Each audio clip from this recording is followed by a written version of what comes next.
Assalamualaikum.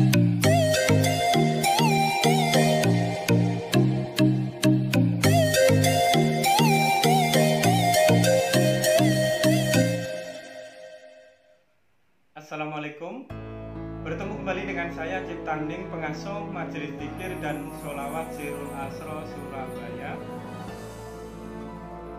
Dikisahkan oleh Sufi Agung Asyibli ketika tetangganya ada yang meninggal dan beliau bermimpi bertemu dengan tetangganya tersebut.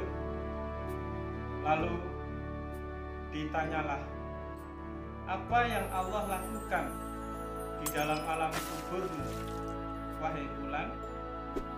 Maka tetangganya itu menjawab, ya Syekh, aku menemukan kengerian yang luar biasa di alam kubur ketika aku menyaksikan Mungkar dan Nangkir datang untuk bertanya kepadaku tentang Allah, tentang Rasulullah, tentang kitab Allah, tentang saudara-saudaraku.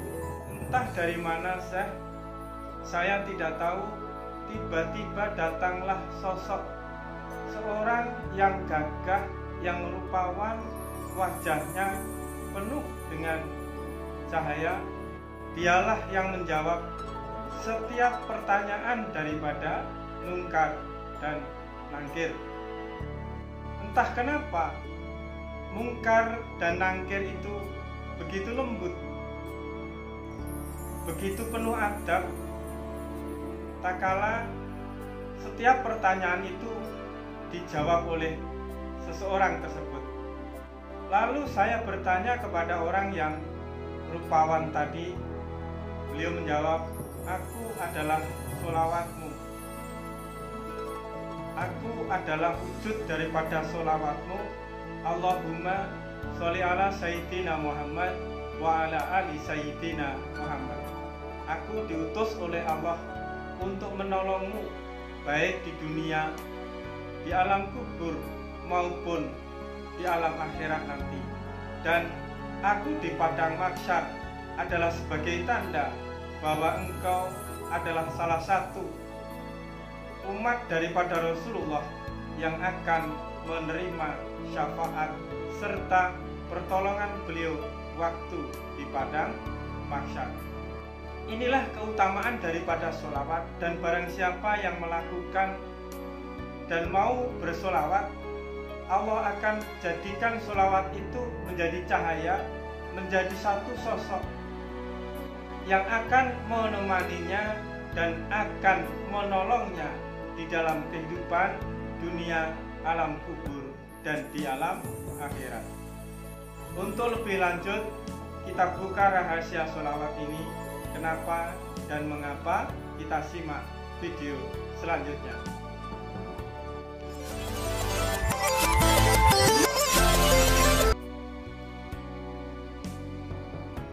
Setiap ibadah individu kita, baik itu sholat, baik itu kita berzikir, baik itu kita berpuasa, baik itu kita melakukan segala rukun iman dan rukun Islam di dalam kehidupan kita, itu adalah jalan untuk mencintai Allah, untuk benar-benar bahwa sesungguhnya kita bersyahadat kepada Allah itu asyhadu alla ilaha illallah, tidak hanya sekedar ucapan, tetapi juga disertai dengan tindakan.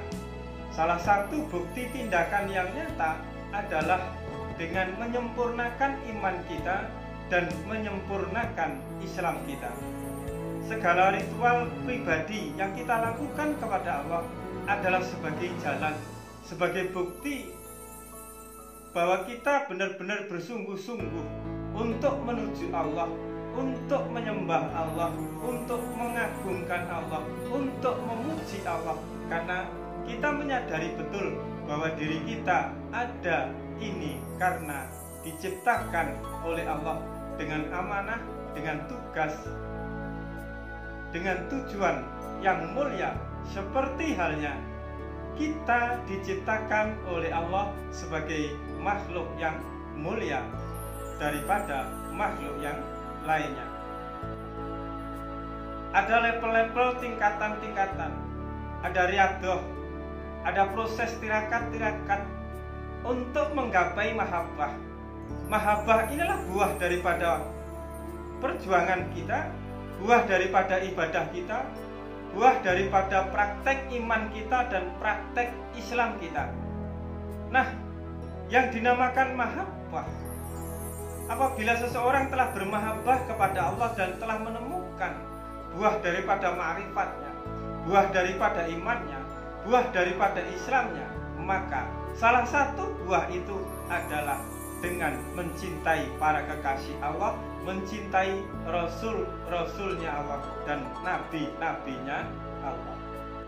Ya, jadi sholawat ini adalah buah daripada zikir. Sholawat ini adalah buah daripada sholat.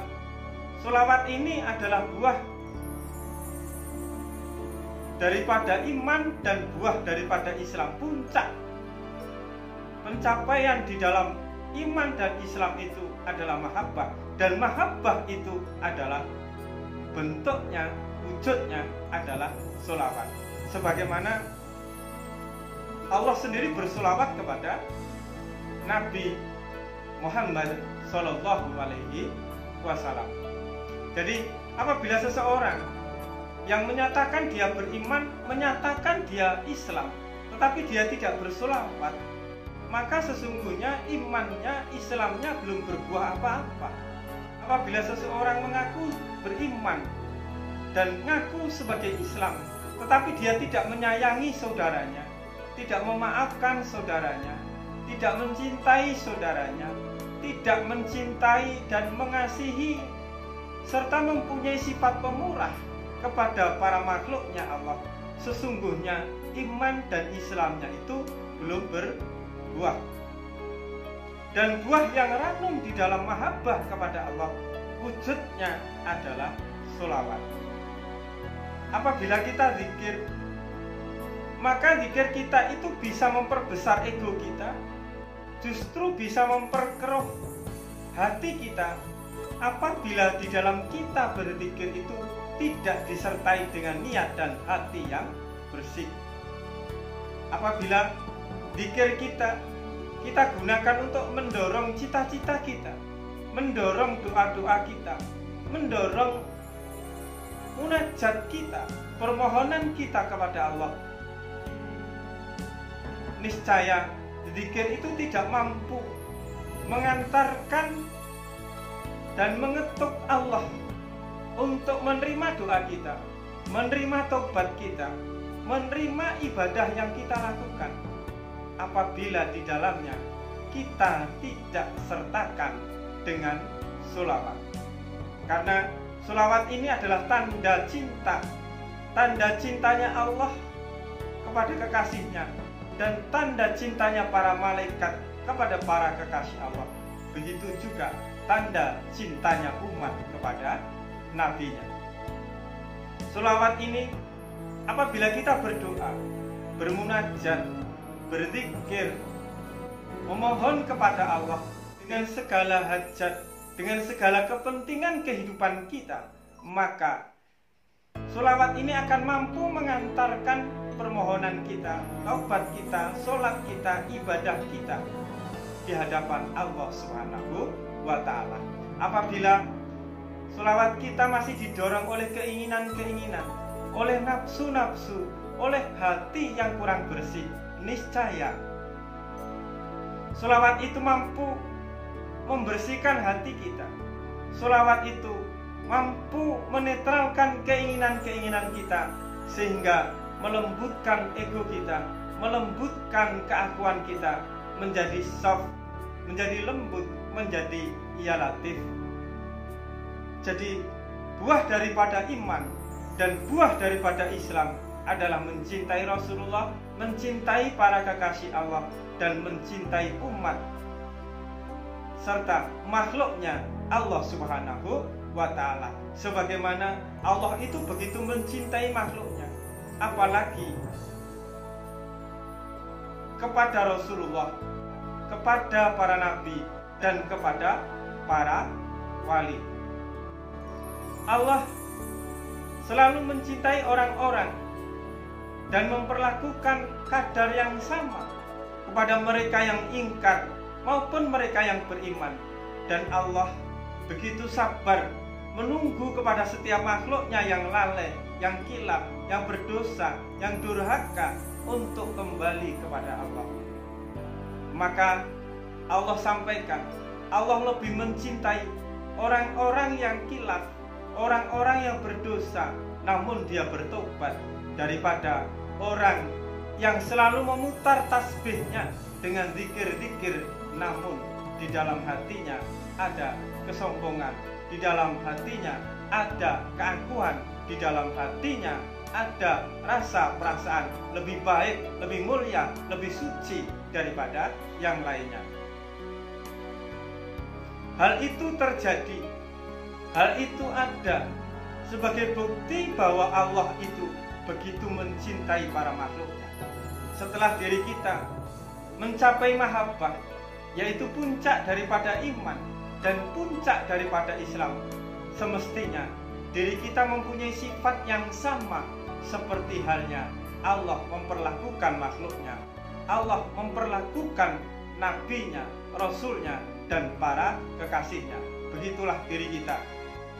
Apabila kita mencintai Allah, maka Allah akan menjadi imam bagi kita. Imam di dalam Allah memperlakukan makhluknya, imam bagi Allah di dalam memperlakukan nabinya, rasulnya, dan para kekasihnya. Itulah yang kita lakukan. Ya Rahman, Ya Rahim akan muncul, akan bertajali sebagai pondasi mahabbah di dalam diri kita. Allah adalah Ar-Rahman Ar-Rahim sebagai wujud daripada cinta itu sendiri, sebagai wujud daripada mahabbah itu sendiri. Mencintai Allah, bermahabbah kepada Allah berarti kita lebur di dalam cinta, dan menjadi cinta itu sendiri kita lebur di dalam mahabbah dan menjadi mahabbah itu sendiri, sehingga sebutan huruf Allah, Allah itu hilang, sirna di dalam diri kita. Yang muncul itu rasa menyayangi, rasa mencintai, rasa memaafkan, rasa ridho di dalam setiap segala sesuatu yang terjadi dan yang datang kepada diri kita. Itulah salah satu manfaat daripada sholawat. Sholawat adalah buah daripada mahabbah.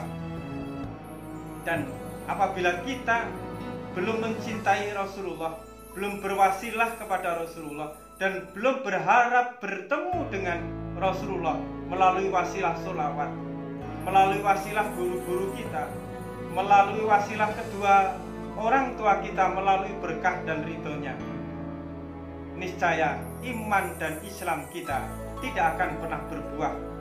Apabila iman dan Islam itu tidak pernah berbuah, maka iman dan Islam itu hanya mendapatkan, hanya berbuah kelelahan, hanya berbuah pengakuan, hanya berbuah bahwa kita alim, namun mahabbah kita tidak ada, cinta kita tidak ada.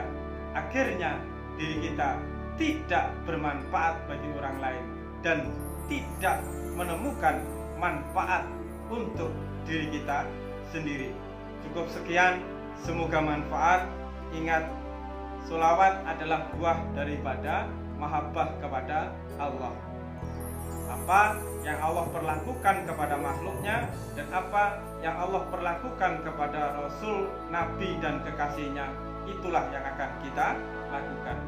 Bermahabbah kepada Allah, bermarifat kepada Allah, dan untuk menyempurnakan rohani kita dari awal itu pun sudah bisa berbuah, yaitu apabila kita memperbanyak sholawat, niscaya marifat kita, iman kita, Islam kita akan berbuah. Jadi buah daripada iman dan Islam kita, buah daripada perjalanan rohani kita, itu bisa berbuah di awal perjalanan kita, bisa berbuah di tengah-tengah perjalanan kita, dan bisa berbuah di akhir perjalanan kita. Tergantung kapan kita melakukan amaliyah, kapan kita melakukan dengan penuh cinta bersolawat kepada junjungan kita Nabi besar Muhammad Sallallahu Alaihi Wasallam. Cukup sekian, semoga manfaat. Ingat, tetap waras dan tetap fokus. Wassalamualaikum warahmatullahi wabarakatuh.